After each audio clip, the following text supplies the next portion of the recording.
The sun hung low over a quiet suburban neighborhood, casting long shadows on the neatly paved sidewalks. It was the kind of place where people prided themselves on manicured lawns, friendly waves, and the illusion of safety. But for 16-year-old Marcus Johnson, that illusion had already shattered too many times. Marcus, a bright and ambitious teenager with dreams of becoming an engineer, was simply walking home from basketball practice. His gym bag swung at his side as he scrolled through, his phone checking messages from his teammates. He was a good kid, respectful, hardworking, and deeply loved by his mother, Special Agent Denise Johnson. Denise was not just any mother. She was the director of the Federal Bureau of Investigation, the highest-ranking law enforcement officer in the nation. But to Marcus, she was simply Mom. On this particular evening, Marcus decided to take a shortcut through a quiet street lined with colonial-style houses. He wasn't trespassing, wasn't doing anything wrong, just walking. But in today's world, for some people, that was enough. As Marcus strolled past a large, cream-colored house, a woman stepped out onto her porch. She was in her mid-50s, with short blonde hair and an expression of immediate suspicion. Her name was Karen Whitmore. She watched Marcus with narrowed eyes, her lips pressing into a thin line. To her, he didn't belong. He didn't look like her neighbors. Her fingers clenched around the phone in her hand as she felt a surge of fear that had no real basis in reality. Marcus glanced up, noticing her gaze. He had seen that look before, on teachers who assumed he wasn't as smart as his white classmates, on store clerks who watched him too closely, and on security guards who followed him in malls. He sighed, used to it by now, and kept walking. But Karen had already made up her mind. "This is my neighborhood," she muttered under her breath. "I have to protect it." With that, she dialed 911. 11, what's your emergency?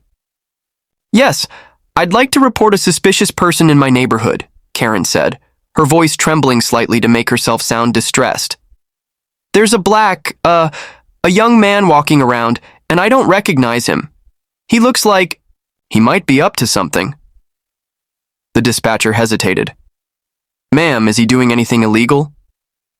"Well, no," she admitted. "But he's looking at houses. He's walking very slowly like he's casing them." The dispatcher sighed. "We'll send someone to check it out." Karen felt a wave of satisfaction as she ended the call. She had done her duty. Marcus, oblivious to the call, continued walking until he heard the sirens. Red and blue lights flashed against the houses as two patrol cars pulled up beside him. The sound of doors slamming echoed through the street. Hands. "Where we can see them." Marcus froze. His heart pounded as he slowly raised his hands. "Officer, what's going on?" he asked, keeping his voice steady. One of the officers, a burly man with a hardened face, stepped forward. "We got a report about a suspicious person in the area. That wouldn't be you, would it?" Marcus swallowed. "I was just walking home from practice. I live 3 blocks from here." The officer exchanged glances with his partner. "Got any ID on you?" Marcus nodded, moving slowly to reach into his pocket. But the moment his hand moved, the second officer tensed, his hand resting on his holstered weapon. "Slowly," the officer warned. Marcus carefully pulled out his school ID and handed it over. The first officer studied it. "You're a student at Westfield High?" "Yes, sir." The officer exhaled. "All right, but we still need to verify. Sit tight." Marcus clenched his jaw. He had done nothing wrong, yet here he was, being treated like a suspect. And then another car pulled up. But this one wasn't a police cruiser. A sleek black SUV rolled to a stop and the atmosphere shifted. The door swung open, and out stepped a tall, imposing black woman in a navy blue suit. Her heels clicked against the pavement as she walked, with the authority of someone who commanded rooms full of powerful men. Special Agent Denise Johnson had arrived. The officers stiffened immediately, recognizing her. Karen, still watching from her porch, frowned. "Who is that?" she muttered. Denise's eyes locked onto her son. Marcus, are you okay? Marcus exhaled, relief washing over him. Yeah, Mom. The officers looked at each other, uncertainty flickering across their faces. Ma'am, the first officer said carefully, this young man was reported as suspicious in the neighborhood. Denise's expression darkened. Suspicious? For what? Walking home? Well, Denise pulled out her badge. I'm Special Agent Denise Johnson, Director of the FBI, and that suspicious young man is my son. The color drained from the officers' faces. Karen, watching from a distance, gasped. FBI? Denise turned her gaze toward her. Ma'am, did you call the police on my son? Karen stammered. I was just concerned. He looked lost. Denise took a step closer. No, you saw a black teenager in your neighborhood and assumed the worst. Her voice was calm, but the steel in it was undeniable. Karen opened her mouth, but no words came. Denise turned back to the officers. Is he under arrest? The first officer shook his head quickly. No, ma'am, just checking out the report. Then, we're done here. Denise placed a firm hand on Marcus's shoulder and led him away. The officers nodded quickly, backing off, wanting nothing to do with the wrath of the FBI director. Karen, humiliated, slunk back inside her house. As they got into the SUV, Marcus sighed. Thanks, Mom. Denise squeezed his hand. You shouldn't need me to step in for you to be treated with respect. Marcus looked out the window as they drove off. He wished the world were different. But at least, today, justice had been served in the most unexpected way. As they drove through the neighborhood, the tension in the air slowly dissipated, but Marcus still felt the weight of what had just happened. He stared out the window, watching the houses blur past, his mind racing. Mom, what if you hadn't come? He asked quietly. Denise tightened her grip on the steering wheel, her jaw clenching. It was the question that haunted her most. Then you would have had to navigate it alone, just like so many others have. She sighed. But you shouldn't have to. Marcus exhaled sharply. I wasn't even doing anything, and she just assumed. Denise glanced at him. People like her? They see what they want to see. Doesn't matter how smart you are, how well behaved, how successful. Some folks will always look at you and see a threat. Marcus shook his head. It's not fair. No, it's not, Denise agreed. But that's why we fight. That's why I do what I do.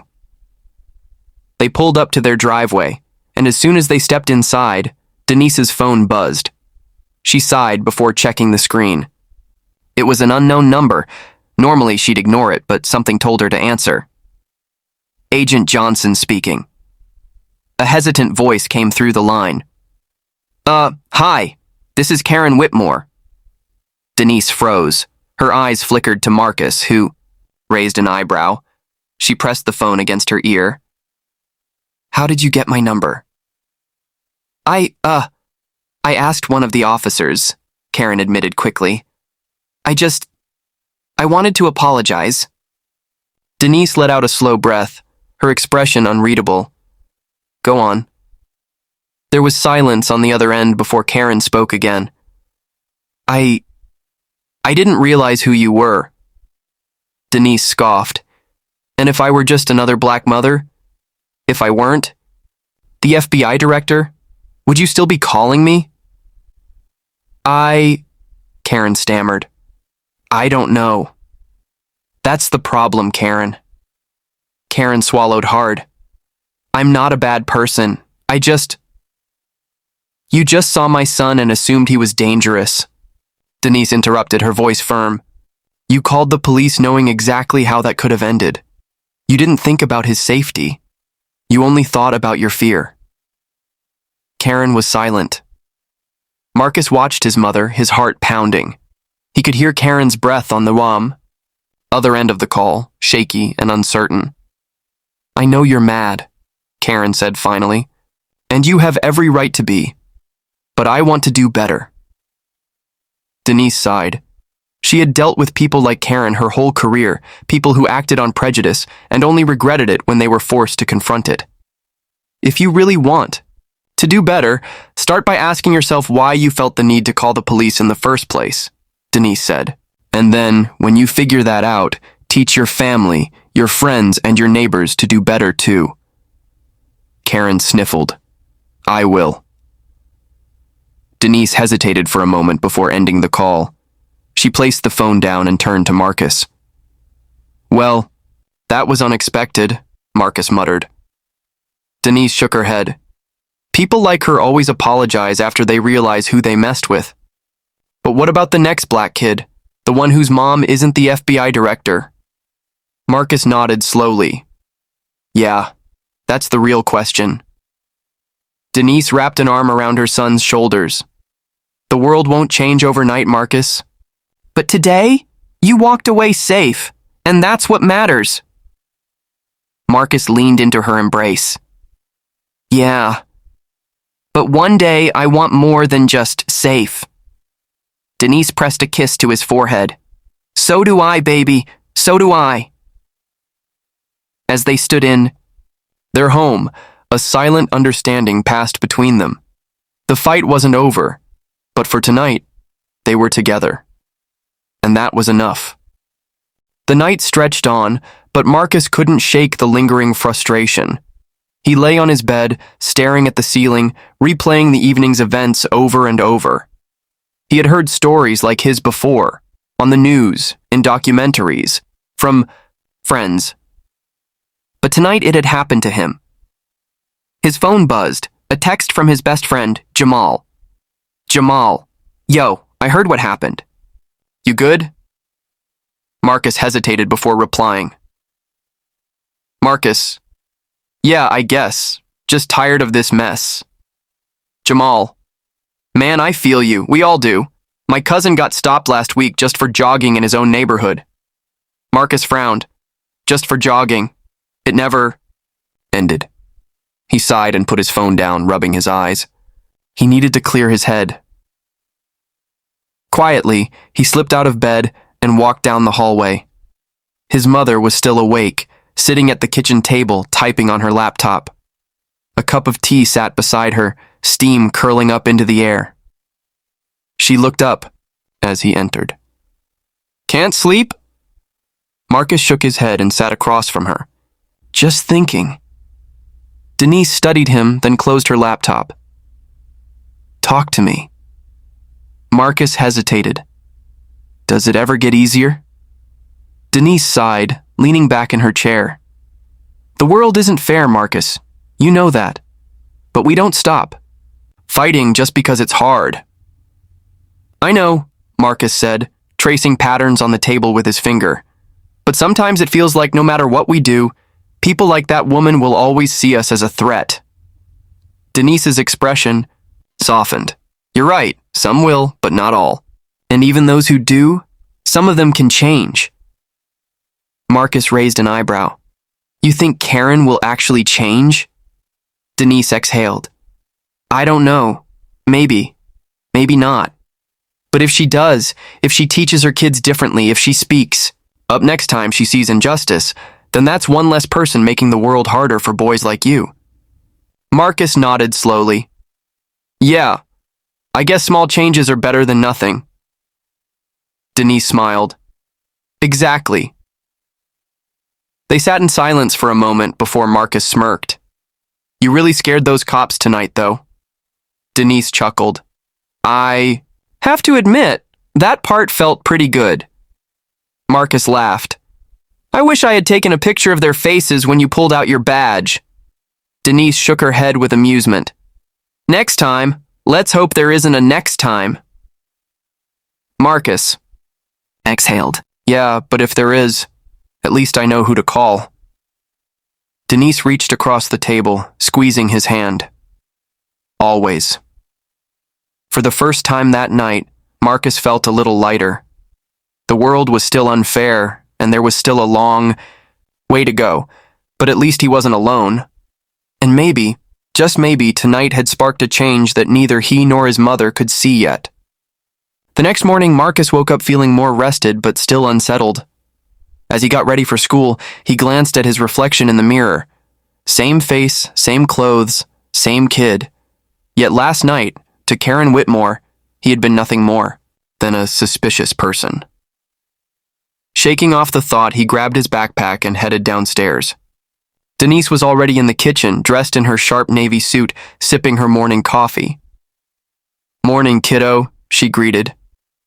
"Morning," Marcus mumbled, grabbing a piece of toast. Denise studied him. "Still thinking about last night?" Marcus shrugged. "Yeah, but I'm trying not to let it mess up my day." Denise nodded approvingly. "That's a good mindset, but if anything's weighing on you, you can talk to me." "I know, Mom." As they sat down for a quick breakfast, Denise's phone buzzed. She glanced at it and frowned. "What is it?" Marcus asked, noticing her expression. Denise exhaled. "It's an email from Karen." Marcus nearly choked on his toast. "She emailed you? What does she want now?" Denise clicked the message open and read it aloud. "Agent Johnson, I don't expect you to forgive me, but I wanted to tell you that I spent last night thinking about what you said. I talked to my family about it too. We had some tough conversations, and I realize now that I acted out of ignorance and fear. That's no excuse, but I want to do better. I don't want my actions to define me as someone who makes the world worse. I want to be part of the solution, not the problem. If there's any way I can educate myself more or contribute to making real change, I'd appreciate any advice you can give me. Again, I'm sorry for the harm I caused." Marcus stared at his mom. "Whoa, you think she's serious?" Denise was quiet for a moment, then sighed. "Maybe. It's easy to say you want to change. It's harder to actually do it." "So, are you gonna respond?" Denise tapped her fingers on the counter. "I think I will. Not because I owe her anything, but because if there's even a chance that she can influence others, it's worth it." Marcus nodded. "Yeah. I mean, if she changes even a little, maybe next time, she won't call the cops on another kid who looks like me."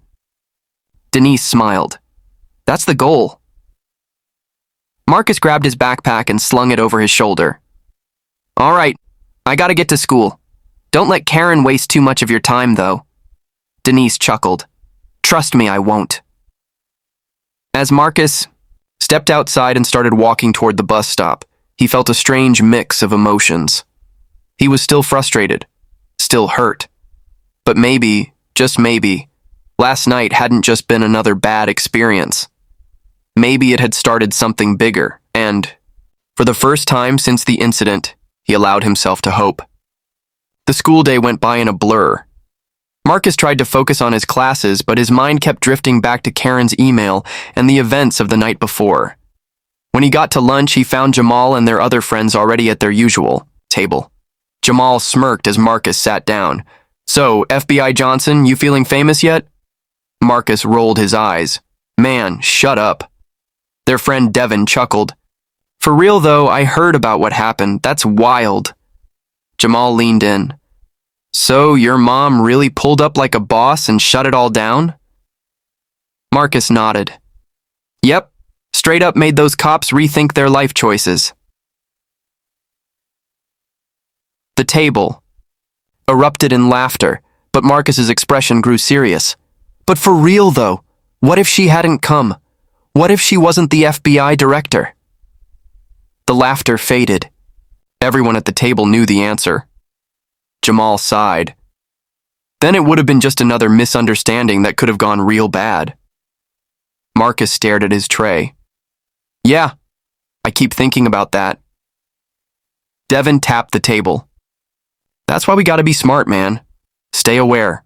And honestly, it's dope that your mom is in that position. She can actually do something about this stuff." Marcus nodded slowly. "Yeah, she responded to Karen's email this morning." Jamal's eyebrows shot up. Wait, Karen emailed her? What did she say? Marcus summarized the message and his friends listened, their faces unreadable. Devin shrugged. Sounds like she feels guilty now that she realized she called the cops on the wrong black kid. Jamal scoffed. Man, that's what gets me. If you weren't the FBI director's son, she wouldn't be apologizing right now. Marcus sighed. I know, but maybe this time someone actually learned something. Jamal shook his head. Maybe, but I'm not about to start giving out cookies every time a white lady decides she might not be racist anymore. The table chuckled, but Marcus could tell Jamal wasn't really joking. Look, I get it, Marcus said. I don't trust her, but if she really wants to change, I think my mom wants to give her that chance, and maybe it's worth it. Devin nodded. I guess we'll see. The rest of lunch was spent talking about basketball, music, and weekend plans, but Marcus still felt a weight on his chest. Would Karen really change? Or was this just another performative apology? He wasn't sure. But he knew one thing. He wasn't going to stop being himself just to make other people comfortable. That evening, Marcus walked into the kitchen to find his mother on the phone. He could tell from her expression that it was a serious conversation.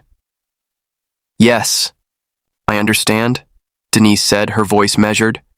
And what steps is the department taking to ensure this doesn't happen again?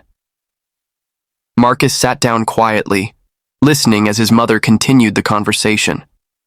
It wasn't until she hung up that she turned to him. That was the police chief, she said, exhaling. Apparently, after last night's incident, there's been some pressure on the department.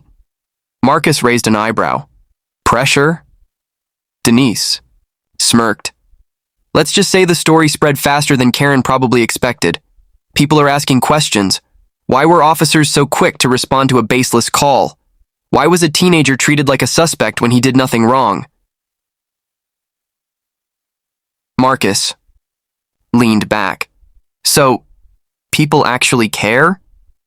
Denise nodded. Enough that the department is talking about new training protocols for handling calls like that.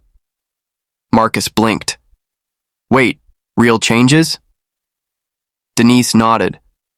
Maybe not everything we'd want, but it's a start. Marcus shook his head in disbelief. All this? Because one woman called the cops on me? Denise smiled. Because you handled it with grace. Because people saw what happened. And because you have a voice that matters, Marcus. Marcus exhaled. Maybe he had made a difference. I still don't trust Karen, he admitted. But if she and the police actually learned something from this, maybe it was worth it. Denise nodded. That's all we can hope for.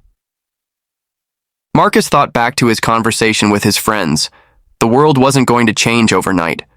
But today, it had changed just a little. And for now, that was enough.